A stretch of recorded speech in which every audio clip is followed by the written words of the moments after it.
Right then guys, day 6. I've had my weigh in today, so weighed in last week I was 78.1. This morning I'm 76.5, so I'm ecstatic with that. So I've lost 1.6 kilos in the last 6 days, which is good because I've definitely felt it. I'm adding running into my routine today. Today's video I'll show you my stretch routine that I'll be doing every day. I'll only show you today because otherwise there's no point in me repeating the same video over and over. And from today, we're into sort of a set routine now for the next 3 weeks. So the workouts will be a lot easier to sort of track and follow for you guys. You know, it'd be more, you can take the workouts and personalize them with weights and reps and stuff like that. So, you know, we're going to sort of do the set routine for the next 3 weeks. And then I'm going to retest the 4 massive sort of volume loads that I've done over the last week and just see how my performance improves, because there's no point losing weight and stuff if I'm not improving myself physically. You know, I want to feel better and be able to do more at the end of this. So, let's get to it. Right then guys, so I've just finished my run. First 5k done outside since January. So 23.31. I take that for a first effort. I want to be getting sort of sub 20, that's the level I like to be at. So what I'm going to do is I'm going to show you the stretches that I do. I'm going to be doing these every day, but obviously I'll only show you them once. Just a quick summary of why we stretch. If you imagine when you train, when you put your muscles through workouts, they release these waste products which sit inside the muscle. When we stretch, it's like a tube of toothpaste, we're squeezing out those waste products, we're helping them release. Okay, so each of the stretches we're going to do, ideally we're going to do them for a minute. You can do them for anything, sort of 15 seconds onwards, but I'll be doing each stretch for a minute. With stretching, there's no point going into a stretch and going as maximal as you can against it, as hard as you can. One, it's an unpleasant experience, and secondly, your body has something called stretch reflex to protect itself. So if you pull really hard on a muscle, the muscle will shorten itself and try and protect itself because it doesn't want to obviously be pulled in two. So gentle stretching and progress. That's why I like to hold it for a minute, because I sort of spend the first sort of 30 seconds with light engagement, and then I feel like I can increase it moving forward. But yeah, that's the theory of it. Right, so I'll run through my stretch routine for you now. This takes about 40-45 minutes. Obviously I'll speed it up, and I'll either put info or just tell you what I'm doing as we go. Right, let's get started. So I'm going to start with calves.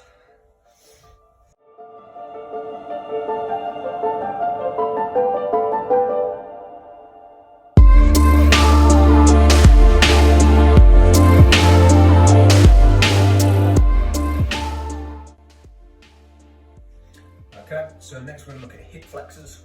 Okay. This is the top of the thigh here, connects the lower of your core onto your quads, okay?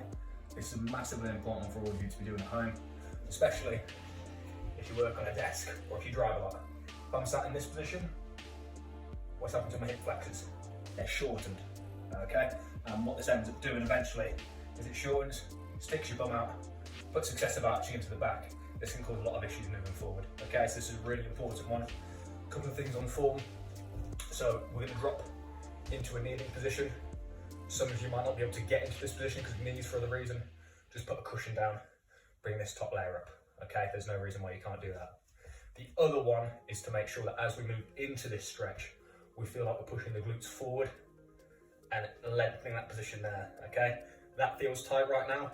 If I just lean into it, I'll go forever, I'm not getting any benefit. So the feeling, if you're struggling, almost push your glute forward there, and you'll feel that start to pull, okay? There's no need to arch back into it, because again, you'll feel that there. So push forward, get that pull, get some good results.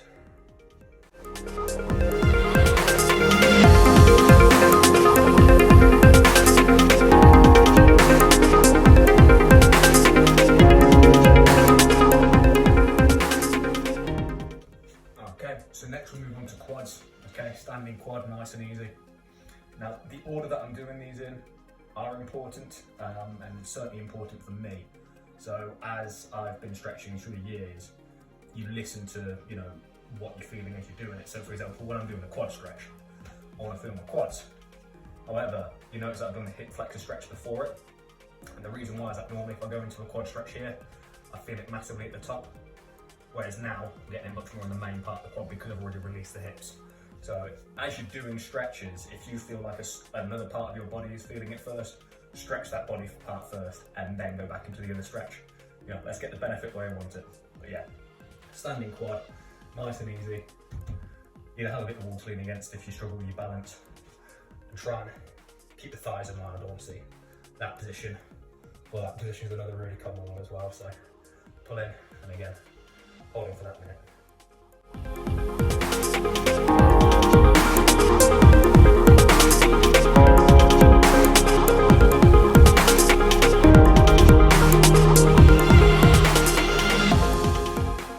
Just out of curiosity, for those of you that are balancing, which leg did you feel more comfortable on?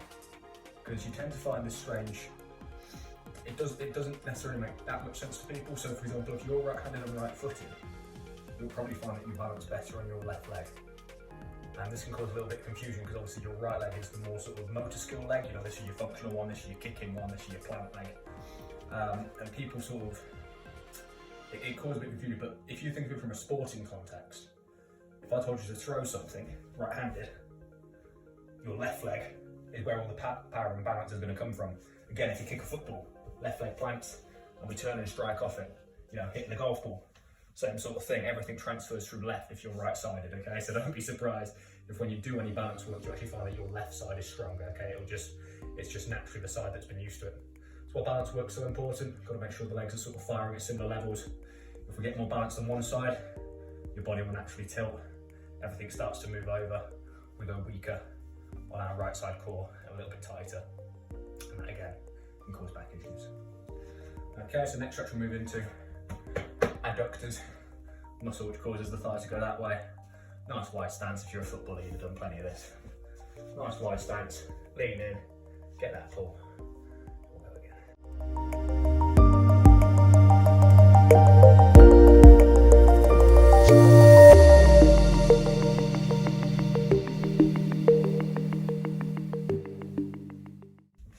Okay, so we're going to move into probably my favourite 4 stretches now for sort of basic hip mobility and range of motion around here, okay? So I'll explain all 4 and then I'll do them just so we keep sort of jumping in and out of it, okay? So we're going to come down to the ground.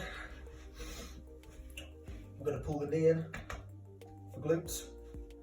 Once we've done that, we're going to pop that same arm out, hand on top.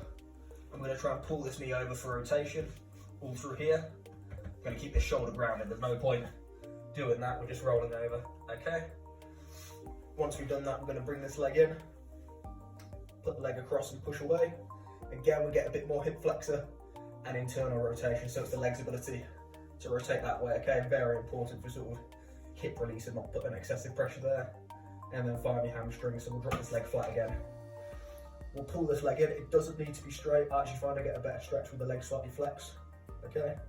Pull it in till you feel it bite, gentle bite.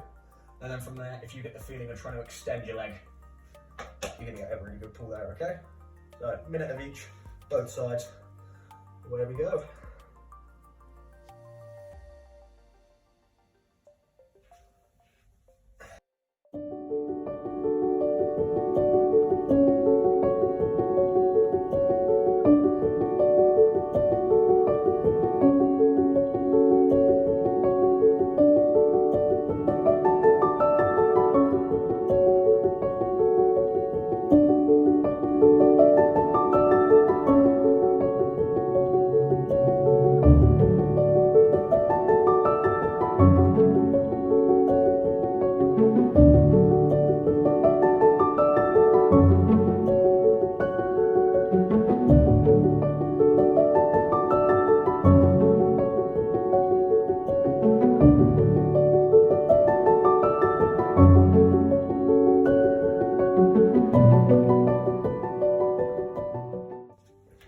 Okay, so last couple which I want to look at is stretch for the lower back and then a secondary stretch for the hamstrings and to get the core warmed up and engaged as well, okay?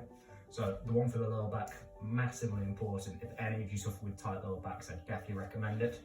And it's really simple. Those of you who have been to physio before would definitely have been given this one. And all you have to do is lie back, pull your knees in, and all you're going to do is you're going to pull them in and release back out again. So your bum, you're trying to lift your bum off the ground and that will stretch that spine. One thing you've got to be careful of, what I see a lot of people doing, is this, when they think they're a rocking horse, and that's not the point. Head back, keep the head planted, and we'll go from there. So we'll do 10 of these, then we're going to extend the legs out. And if you remember that sit-up, what I told you, this sort of the adaptation, where we throw our hands forward, we'll go hands overhead, we'll sit up, and we'll go towards the toes there. I find that's a really good way. Secondary stretch for the hamstring, and it's going to get this firing as well. Okay, so we'll do 10 of those, 10 of those.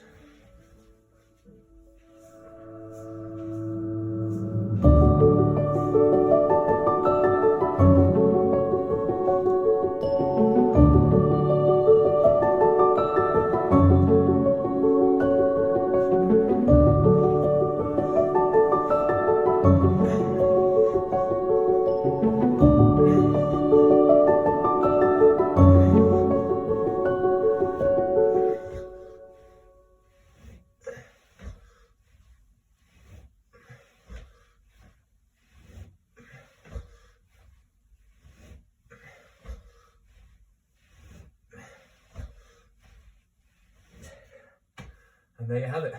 Really good simple stretching routine. Help keep the body nice and healthy.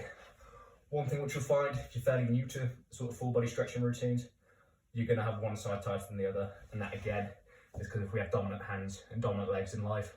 So in our day-to-day life, when we reach for items, when we pick things up, when we do stuff, we'll always tend to do it with the same side. And this causes muscle disbalance. And you can see how easily it is to become sort of posturally imbalanced. And this is why it causes issues. That's why stretch routines are so important, but they're so simple, guys. Honestly, give this one a go. Let me know how you feel.